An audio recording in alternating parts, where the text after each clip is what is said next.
Before you can fly your drone in Japan, you need to register that drone. But before you can do that, you need to create an account on the DIPS system.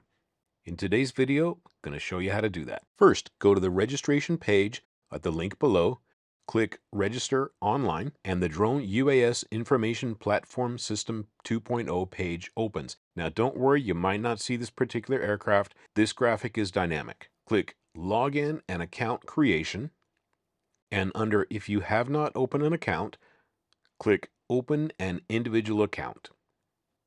The Terms of Use page opens. Read the Terms of Use and read the flight rules. And before you can click Next, you'll need to click on the link for Flight Rules of UAs. You'll also need to check or tick the box for I understand the terms of use and I understand the flight rules of UAs.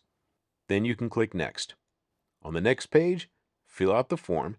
Put in your name, the reading of your name in Japanese. Now don't worry, you don't have to learn Japanese to do this. I've got a link to a Katakana name converter in the description. Now, this is a sticking point for some people because it's not straightforward. But don't worry, I've got a video about inputting your name specifically for this website, and I'll put a link in the description.